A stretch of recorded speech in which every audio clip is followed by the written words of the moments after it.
શિફાબેન, આ વખતે તો મોભો પાડી દેવાનો છે. અમારી બેનનું સગું થયું તે બધા મોટી પાર્ટી છે, તેની સામે આપણે આપણું નાક નથી કપાવા દેવું. આયશાબેન, જોજો આપણા ગામનું નાક ન કપાઈ જાય. સામેવાળાની આંખે અંધારા જ આવી જવા જોઈએ કે બેનના લગ્ન તો બહુ ધામધૂમથી કર્યા. એમાં કોઈ પાછી પાણી થોડી કરવાની હોય. જોજો તમે આખું ગામ મોઢા માંગા ના નાખી જાય તો મને કહેજો, એમાં કઈ ઘટે જ નહીં. હે આયશાબેન, આટલા પાવરમાં વાત કરો છો એટલે તમે પૈસા ઘણા ભેગા કર્યા લાગે છે. એની ગરમી તમારી વાતોમાં દેખાઈ રહી છે. શિફાબેન, અત્યારે તમારી પાસે કાંઈ નથી, પણ 2-4 ખેતર છે. ખેતરના કાગળિયા બેંકમાં મૂકીને 10 લાખ રૂપિયાની લોનની અરજી કરી દીધી છે. બસ પછી મૂંઝાવાનું શું હોય? અરે વાહ આયશાબેન, તમારી હિંમત જોઈને તો મને ઘણી ખુશી થાય કે સાસરે જતી બેન માટે તમે તમારા કાળજાના ટુકડા જેવી જમીનના કાગળિયા મૂકીને લોન લીધી. બાકી બેન હોય તો આવી હોય.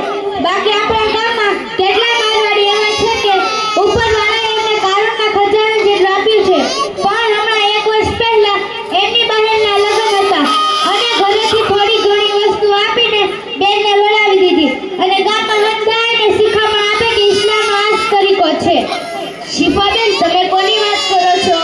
ઓલા આરઝુબેન, મોટા ફળિયાવાળા, ગાડી બંગલાને હું દોય પીવાના, એવા પૈસા હું કામના ઊંઘીને વાપરે.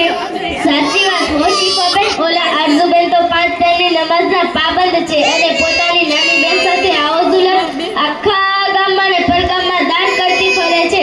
આટલા પૈસા હોવા છતાં હાવ ભિખારીની જેમ ના કોઈને જમાડ્યા, ના કોઈ ધૂમધામ કરી. મને મારા સાસરિયાવાળા મેણું મારશે એવું પણ એની બેને ના કહ્યું. ઓલા બેન, એમની હું વાત કરવી? નાની બેન કે એમની મોટી બેન કરતા વધારે કંજૂસ છે. મારી બેને જઈને કહ્યું તમારી બેનની વાત જ ના માની.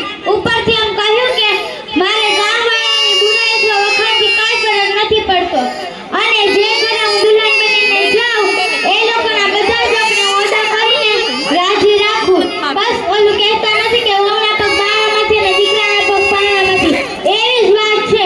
છોકરી તેમની મોટી બેન કરતા વધારે મારવાડી નીકળી. તો આરઝુબેનની બેન વરસ દિવસમાં કેટલી વખત સામે આવી હશે? કારણ કે નણંદ, દેરાણી, જેઠાણી હંધાઈની મોટી બેનને મેળા મારતા હશે ને.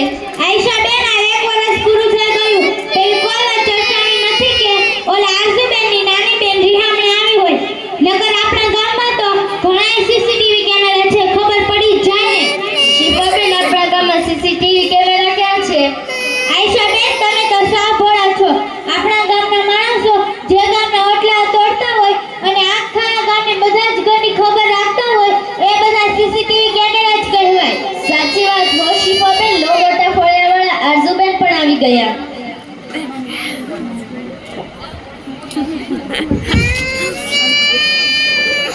અસ્સલામુ અલૈકુમ આરઝુબેન. વાલેકુમ સલામ શિફાબેન.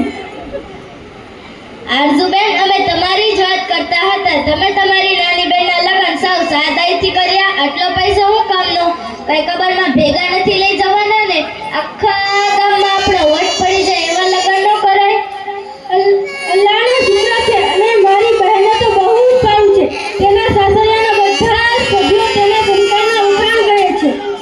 તો આરઝુબેન, લગ્નનો ખર્ચો કરવો એ અલ્લાહને બતાવેલો રસ્તો નથી. શું આમ લગ્નનો ખર્ચો કરીને જહાન્નમમાં જવાના?